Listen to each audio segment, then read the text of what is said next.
L'égalité entre l'homme et la femme n'est pas respectée dans l'islam. On peut le constater dans le Coran et la Sunna de Mahomet. Malheureusement, ces textes sont source de loi dans les pays musulmans. En conséquence, les inégalités prescrites dans le Coran et la Sunna de Mahomet sont institutionnalisées dans les législations officielles de ces pays. Les lois à caractère discriminatoire envers la femme sont appliquées non seulement dans les pays musulmans, mais également dans les pays occidentaux par les autorités consulaires de ces pays. Les inégalités envers la femme concernent plusieurs domaines.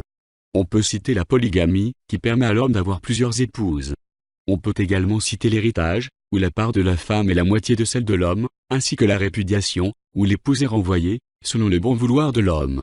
On peut également citer l'obligation faite à la femme d'avoir un tuteur musulman, en particulier lors de son mariage.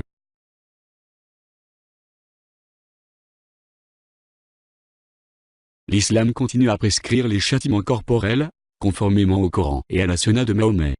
Parmi ces châtiments d'un autre âge, et qui continuent d'être appliqués, on peut citer la lapidation et la flagellation. Ces châtiments particulièrement cruels constituent une atteinte grave à la dignité humaine.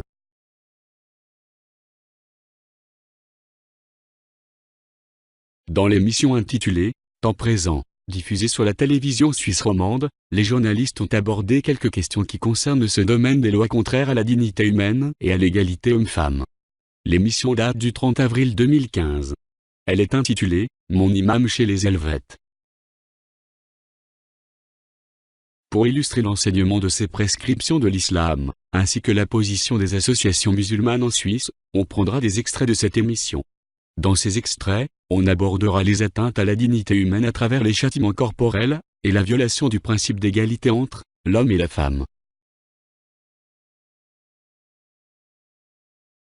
Aux questions posées par le journaliste sur la lapidation et la polygamie, on écoutera les réponses données par les imams des deux associations qui font partie de l'Union vaudoise des associations musulmanes, l'UVAM.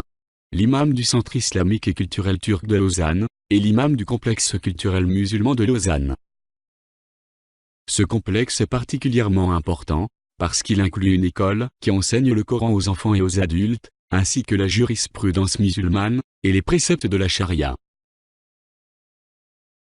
Écoutons les questions du journaliste, et les réponses données par les imams.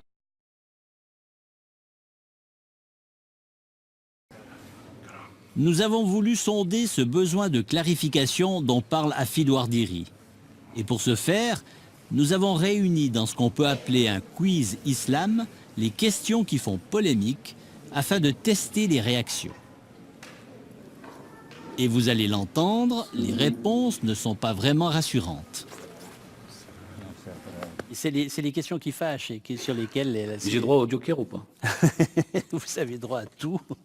Moi, je vous demande de répondre, vous êtes pour, vous êtes contre. Si vous avez besoin de préciser avec une phrase, faites-le, mais l'idée, c'est de le faire de manière assez concise.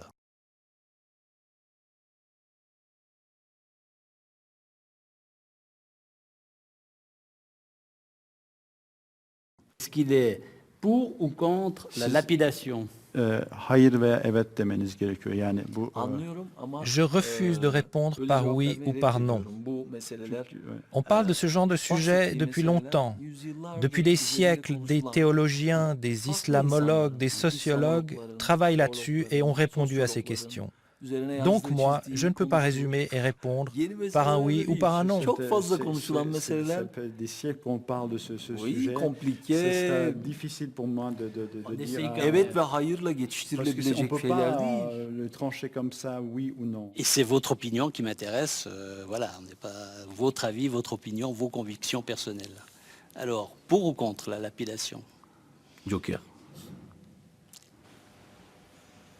On ne peut pas répondre par oui et non. C'est une question liée à des textes, liée à des avis des savants, à beaucoup c'est une question complexe.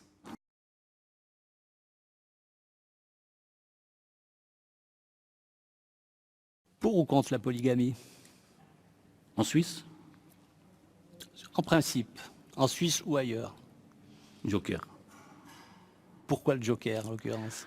Encore une fois, parce que, comme je vous ai dit, c'est un petit peu délicat de parler de ce genre de sujet-là, parce que on va dire ça ne m'implique pas moi seulement. Oui, moi je pense qu'on peut répondre par oui et par non à certaines questions. C'est votre avis, je respecte votre avis, mais pour moi, nous sommes confrontés à un contexte et à des textes.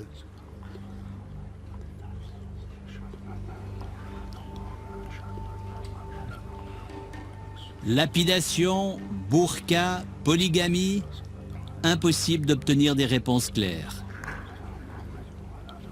C'est comme si ces imams restaient otages d'une interprétation rigoriste de l'islam qui souvent provient des savants de la foi d'Arabie Saoudite, du Caire ou d'ailleurs. Les imams que nous venons de voir sur cette vidéo expliquent qu'ils se basent sur les textes musulmans. Cette expression fait référence aux prescriptions du Coran et de la Sunna de Mahomet. Comme ces prescriptions ne se limitent pas au domaine de la foi, mais concernent aussi la jurisprudence et la législation, il est impossible de séparer la religion de la politique dans l'islam. Il est légitime de poser cette question: quels sont les domaines où la loi divine ou charia a la primauté sur la loi suisse et les conventions internationales qui définissent les droits de l'homme?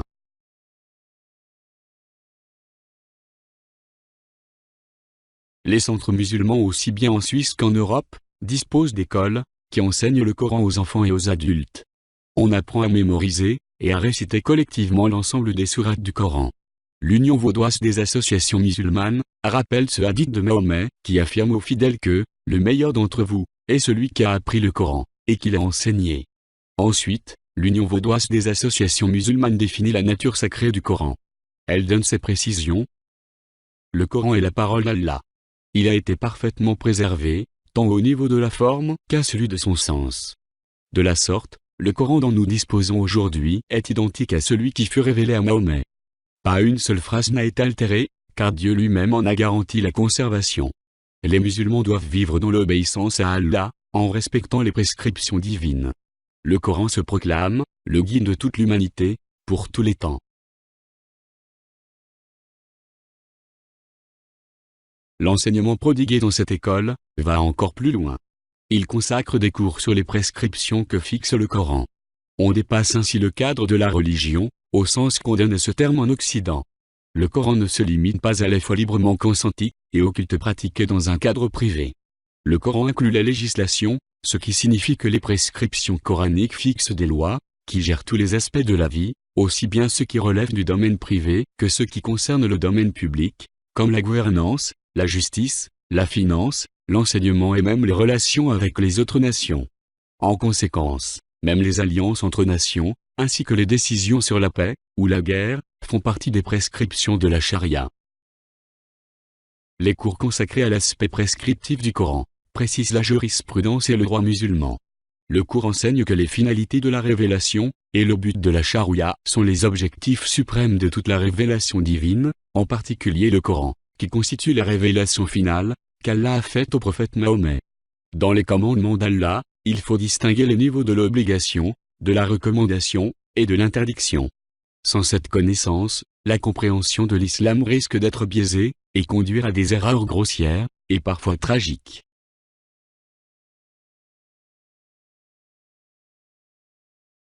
Ces cours ne sont pas donnés dans le cadre du culte musulman. Ces cours sont prodigués dans le cadre de l'enseignement. Il s'agit bien d'écoles et non pas de lieux de culte. En conséquence, il est légitime de se poser cette question: est-il permis d'enseigner des préceptes qui violent les lois suisses et les valeurs sur lesquelles se sont bâtis nos pays? En plus, ces préceptes sont en contradiction frontale avec les conventions internationales qui ont été ratifiées par l'ensemble des nations de la planète.